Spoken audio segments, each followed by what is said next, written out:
अगले लीडर को मैं बुलाऊंगा नहीं, बुलाएंगे आप, नाम आप बोलेंगे, मैं हिंट दूंगा। Amitabh Bachchan of RCM, please welcome sir. धन्यवाद वत्स साहब, बहुत बहुत धन्यवाद।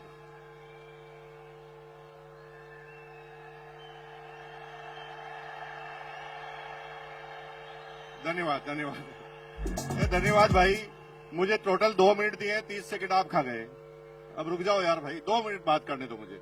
अभी मुझे जिंदगी में पहली बार ऐसा टारगेट मिला वत्स साहब की तरह कि 2 मिनट के अंदर समझाना है मुझे।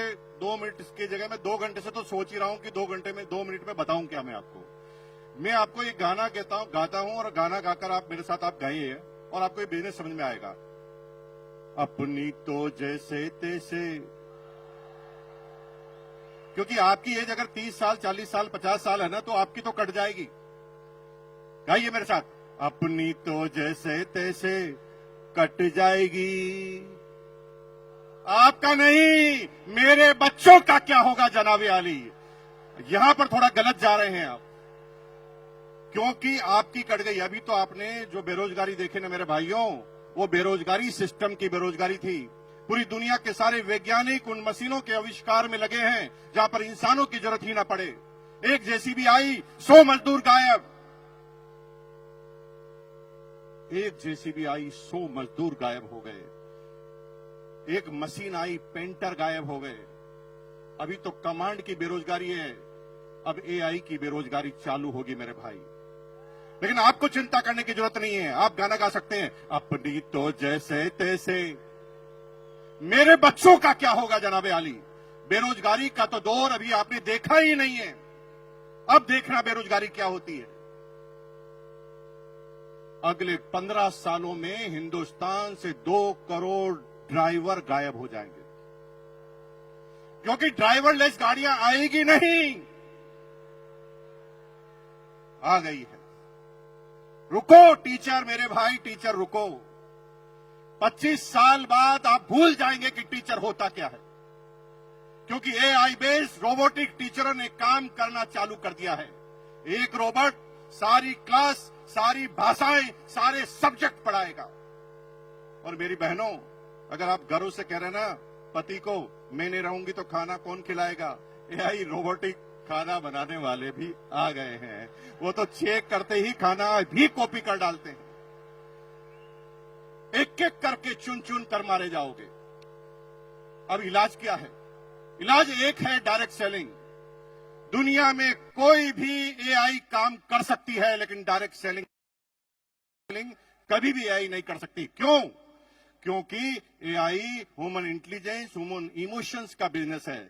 हमें पता नहीं होता, कोई हिस्ट्री नहीं होती कि सामने वाला क्या प्रश्न पूछेगा, और हम उस व्यक्ति के हिसाब से अपनी बातों को करना हमें पड़ता है। लेकिन आप चिंता मत कीजिए, आप गाना गाइए, अपनी तो जैसे तैसे।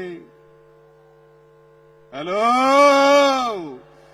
अपने लिए नहीं, अपने बच्चों के लिए करना चालू कर दो, क्योंकि आपके इसके अलावा आपके पास और कोई तरीका बचने वाला नहीं है। पूरी दुनिया में अगर आप सोच रहे हैं कि किसान अपनी किसानी कर कर, अपनी एग्रीकल्चर कर कर काम कर लेगा, तो इजराइल ने इसी टेक्नोलॉजी का आविष्कार कर दिया है जिसमें 200 एकड़ जमीन में एक भी इंसान काम नहीं करता, 20 रोबोट काम करते हैं। चुन चुन कर मारे जाओगे मेरे भाई। इसलिए अपने लिए नहीं तो अपने बच्चों के लिए करना चालू करो। एक बार मेरे साथ गाना गाएंगे, फिर मैं अपनी बात को खत्म करूंगा। गाएंगे मेरे साथ? हाथ खड़ा कीजिए, एक बार मेरे साथ गाएंगे, अपनी तो जैसे तैसे कट जाएगी, मेरे बच्चों का क्या होगा जनाबे आली। और आज ये बात ध्यान रखना, क्योंकि आना सबको इस सिस्टम में पड़ेगा। 25 साल पहले कुछ लोग आए, देखिए सारे कोर लीडर बन गए। कुछ लोग 20 साल पहले आए, कुछ लोग 15 साल पहले आए, कुछ लोग 5 साल पहले, और कुछ आज निर्णय लेंगे। लेकिन ये क्रम चालू हुआ है, खत्म नहीं हुआ है। कुछ लोग आज भी निर्णय नहीं लेंगे, उनके बच्चे निर्णय लेंगे, किसी के पोते निर्णय लेंगे, किसी के पड़पोते, किसी के लड़पड़ पोते, किसी के सड़पड़ पोते, किसी के खड़पड़ पोते, किसी के पड़पड़ पोते। लेकिन अगर आज निर्णय ले लिया तो माला फिर भी गले में लगेगी। अगर निर्णय नहीं लिया तो माला फिर भी गले में लगेगी, क्योंकि मरने के बाद पोता तो माला पहनाएगा ही पहनाएगा। लेकिन आरसीएम करोगे और आरसीएम नहीं करोगे तो फर्क होगा। अगर आरसीएम अभियान में आप नहीं आए तो माला तो पोता पहनाएगा, लेकिन कहेगा साले टकले मेरी पूरी जिंदगी को खराब कर गया। और अगर आरसीएम करके माला पहना हुए तो भैया जिंदगी में कभी भी आपके पोते के मुंह से सम्मानजनक वर्ड के अलावा कुछ निकलेगा नहीं। तो तैयार है, अपने बच्चों के लिए तैयार है। बहुत बहुत धन्यवाद। Thank you once again.